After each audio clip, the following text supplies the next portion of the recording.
Pemirsa, apa kabar hari ini? Semoga Anda selalu sehat di masa pandemi dan selalu bersemangat untuk menjalani aktivitas. Bagi pemirsa yang harus tetap bekerja di luar rumah, jangan lupa untuk menggunakan masker. Hari ini program Berita News Point hadir menjumpai Anda bersama saya Khairunisa. Selama 30 menit ke depan, News Point akan menyajikan berita terbaru seputar Universitas Brawijaya dan Malang Raya. Jangan kemana-mana, keep on our channel News Point.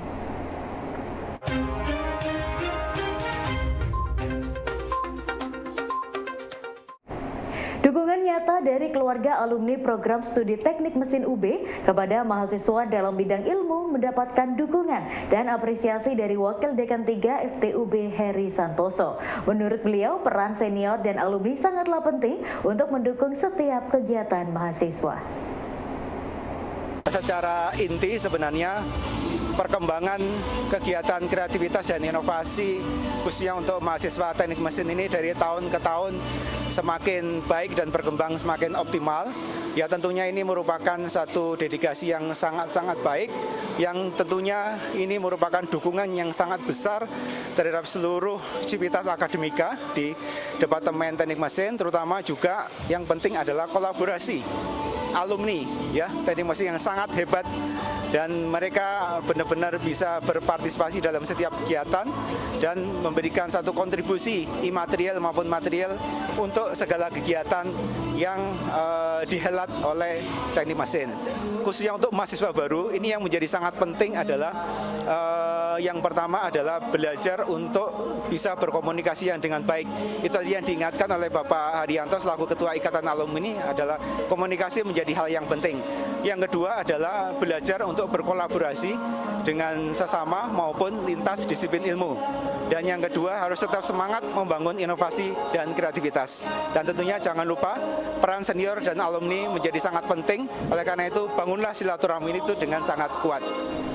Untuk berbagi informasi serta berkolaborasi dan juga berbagi ilmu dengan para mahasiswa seluruh Indonesia, Universitas Brawijaya mengadakan kegiatan kewirausahaan mahasiswa Indonesia KMI Expo. Kegiatan tahunan ini merupakan ajang kreativitas mahasiswa untuk saling bertemu dan berkompetisi serta mengenalkan produk dan membangun jejaring. Dalam kegiatan kreativitas mesin ini yang merupakan seminar nasional ini merupakan sebenarnya ajang kreativitas dalam karya ilmiah, yang itu adalah bentuk diseminasi secara nasional gitu ya, karena kita juga mengundang delegasi-delegasi dari seluruh Indonesia untuk bisa menyampaikan segala bentuk keragaman inovasi kreativitasnya, dan tentunya ini bisa memberikan mediasi dan wawasan keilmuan gitu ya, terkait dengan keilmuan di teknik mesin kepada seluruh teman-teman mahasiswa terutama di seluruh Indonesia.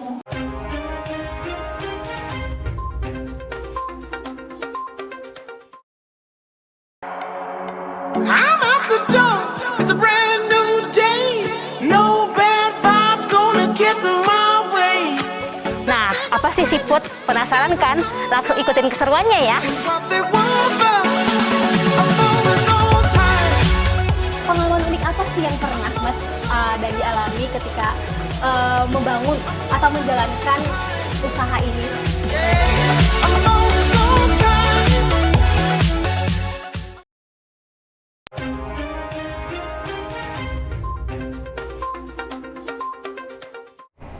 Untuk mempersingkat waktu dalam memasak, mahasiswa UB meluncurkan aplikasi bahan baku menggunakan 3 fitur, yaitu pembelian bahan, panduan memasak dari tahap ke tahap, serta pendeteksi masakan. Aplikasi ini cocok untuk para masyarakat urban yang tidak memiliki banyak waktu. Bahan baku ini adalah aplikasi pembelian bahan makanan dari resep. Jadi bukan beli secara individu, tapi pengguna bisa mencari makanan yang ingin dimasak dan kemudian mendapatkan list bahan untuk dibeli secara otomatis. Baik, jadi ini kan dari kegiatan Bangkit Akademi ya. Ada proyek inkubasi di mana 15 besar dari 433 tim itu mendapatkan pendanaan dari Google dan juga Dikti.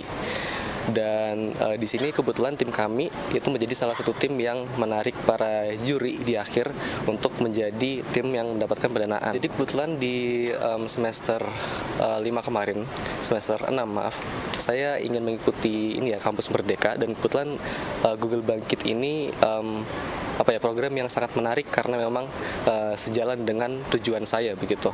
Dan kebetulan konversinya itu juga cocok dengan saya, dan itulah mengapa saya memilih program ini. Jadi bukan tugas tapi pilihan sendiri.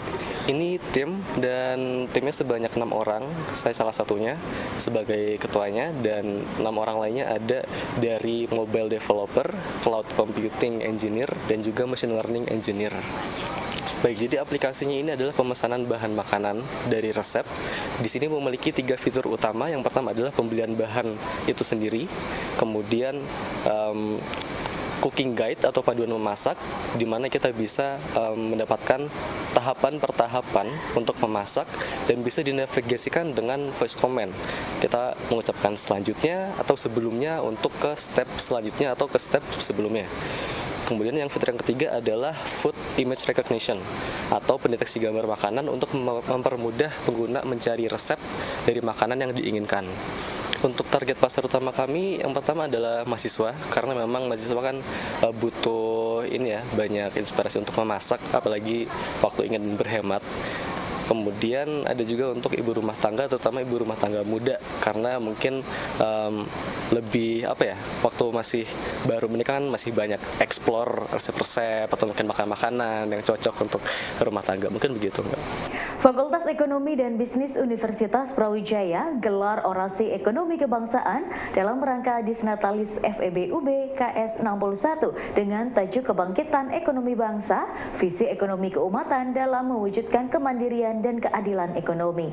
Dekan FEB-UB Abdul Ghaffar menyampaikan bahwa acara yang digelar di Gedung Widyaloka UB ini dimaksudkan untuk mendorong ekonomi mandiri Indonesia.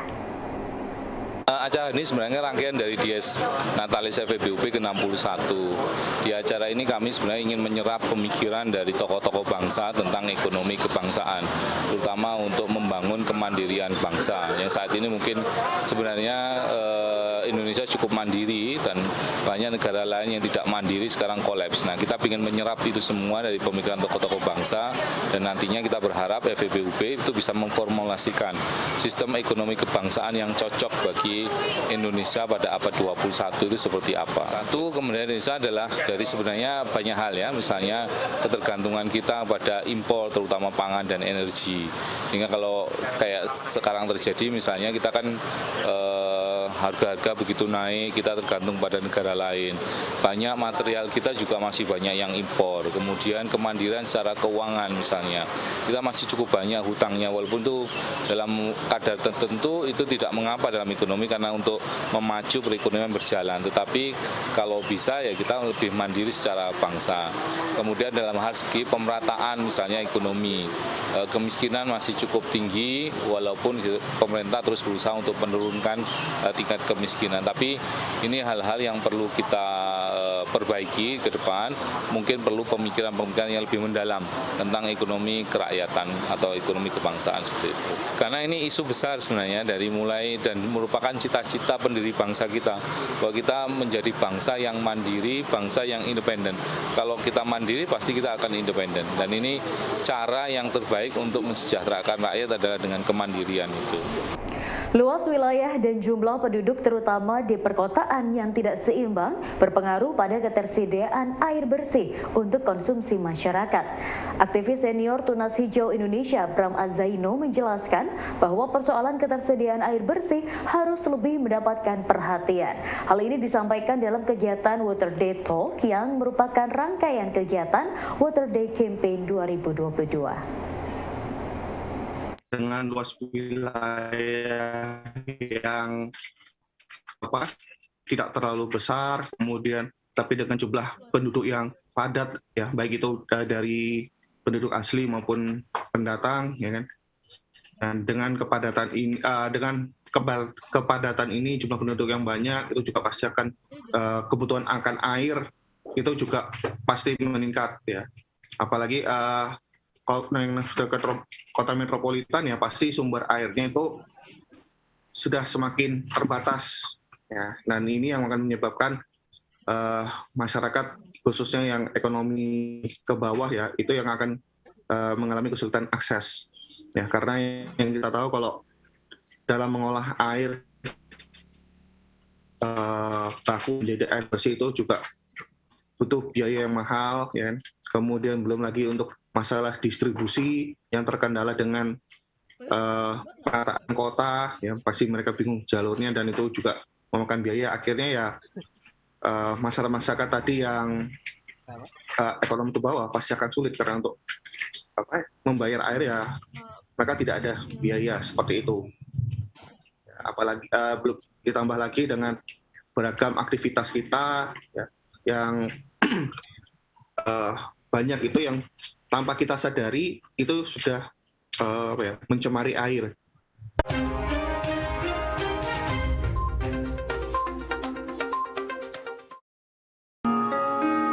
Ya, mana yang kau pilih? Memberi perhatian atau berusaha tak peduli? Dan mana yang lebih melelahkan berjuang atau melupakanmu kini? Tak lelahkah kau berpura-pura untuk mendapatkan perhatianku?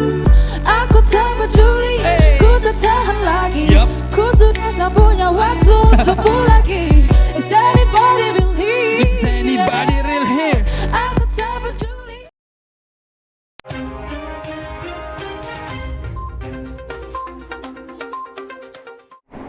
Melalui Matching Fund, Guru Besar FTP UB Profesor Imam Santoso membuat inovasi dengan memanfaatkan limbah ikan untuk digunakan sebagai bahan fortifikasi pada makanan dan body care. Menurut Guru Besar sekaligus Dekan FTP UB ini, pemanfaatan limbah ikan di Indonesia masih terbilang kecil dibandingkan dengan potensi yang ada. Jadi matching fund saya 2022 ini adalah memanfaatkan limbah tulang ikan untuk digunakan sebagai bahan fortifikasi di dua produk. Pertama di frozen food, karena tulang ikan itu kita lakukan dua hal. Pertama dijadikan tepung ikan, yang kedua dihasilkannya nanokalsium.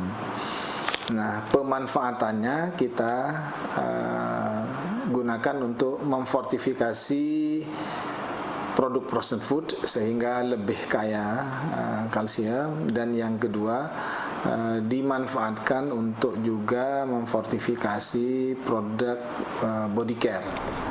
Ketua Tim Penggerak PKK Jawa Timur Arumi Basin Embel Dardak menilai industri fashion di Malang punya masa depan yang cerah karena desainer Malang mampu mengkreasikan karya etnis agar tetap nyaman dipakai. Hal ini disampaikan saat menghadiri gelaran Malang Fashion Week 2022. Arumi memberi apresiasi kepada para desainer muda dan mendorong kolaborasi berbagai pihak, baik pelaku industri fashion dan pemerintah dalam memberikan fasilitas izin usaha bagi UMKM di industri fashion. Tanggapan saya ini punya masa depan yang cerah ya, karena sekarang saya lihat especially for the young designers punya mata yang luar biasa bagus, jadi bisa padu padan ethnicity yang ada di Malang ini menjadi sesuatu yang wearable bagi anak-anak muda. Kemudian menurut Ibu sendiri apa yang harus terus didorong agar industri fashion lokal ini terus berkembang? Yang harus didorong adalah mau bela dan beli produk-produk Indonesia, khususnya dari tempat kita tinggal sendiri. Karena sebetulnya hasilnya sudah bagus-bagus, cuman kadang-kadang kitanya mau beli nggak gitu. Terus kemudian bagaimana dukungan dari provinsi sendiri untuk industri fashion lokal ini? Kalau untuk provinsi, kami berusaha untuk bisa mensupport dalam kuantitas yang lebih besar. Kita berusaha bisa memfasilitasi, mengeluarkan izin usaha dan sebagainya. Harapannya ini bisa punya kolaborasi yang banyak dengan Malang Fashion Week dan juga Fashion Chambers dari Jakarta yang menjadi wadah bagi para designers dan juga UMKM untuk bisa dapat fasilitas yang lebih baik lagi ke depannya. Mungkin terakhir untuk harapan untuk dunia fashion, terutama juga untuk Malang Fashion Week. Untuk dunia fashion di Jawa Timur punya banyak banget budaya, sehingga ini menjadi salah satu inspirasi untuk berkembangnya dunia dan industri fashion. Dan khususnya untuk Malang Fashion Week, langgeng terus, makin besar lagi dan makin panjang. Sebagai upaya memberi wadah untuk memasarkan hasil produksi dan meningkatkan ekonomi para petani lokal dan pelaku UMKM, NKKV membangun kawasan 100% produk Indonesia. Menurut sang owner, Joni Sujatmoko, hal ini dilakukan untuk menciptakan dan menghidupkan kembali ekosistem kerja, terutama sejak pandemi. Saat itu terjadi COVID itu lagi seru-serunya, kita lagi buka ini dengan konsep yang bersahabat dengan COVID. Tadi konsepnya terbuka dan alhamdulillah disambut oleh pasar dan kami tidak kesulitan mencari tenaga-tenaga ahli karena mereka pada di PHK di perusahaan-perusahaan mereka. Jadi chef kami ini dari hotel berbintang 5 di Surabaya. Ini sehingga menu-menu nggak usah diragukan lagi ya. Kita ada 3 chef di sini yang kelasnya hotel berbintang semua yang kami bawa di sini. Mau Western, mau Continental atau Indonesian, mau yang seafood, kami komplit ada di chef kami. Juga pastry kami atau pembuatan kue-kue kami juga ada chefnya sendiri. Itu yang membuat kami pede dari sisi food and beverage-nya ya, jadi masakannya. Nah, kalau dari sisi minuman juga kami dari hotel-hotel berbintang semua, juga floor kami, karena kami tidak membidangi itu di awal. Kami kan cuma paham di properti, jadi langsung kami serahkan kepada ahlinya. Di sini kan kita serahkan kepada orang-orang yang expert di situ ya. Jadi floor kami sudah berpengalaman semua. Kami tidak ngajari bagaimana caranya among tamunya bagaimana. Mereka sudah pakar, bahkan desain dari ini juga melibatkan mereka. Terus kemudian kami combine bagaimana bisa biaya itu seminim mungkin. Kami combine dengan perusahaan bibit kami. Perusahaan bibit kami itu butuh etalase untuk menunjukkan kalau pakai bibit timun kami itu seperti apa hasilnya. Kalau pakai bibit melon kami seperti apa hasilnya. Kalau pakai bibit cabai kami seperti apa dan lain sebagainya. Kita sudah punya 53 varian bibit untuk perusahaan bibit kami. Ya pemirsa, informasi tadi sekaligus menutup perjumpaan kita hari ini. Jangan lupa saksikan News Point setiap hari pukul 19.30 waktu Indonesia Barat hanya di UBTV, Televisi Pendidikan Universitas Brawijaya. Saya Khairunisa dan seluruh kru yang bertugas pamit undur diri. Tetap patuhi protokol kesehatan, wajib penggunaan masker. Terima kasih dan selamat beraktivitas.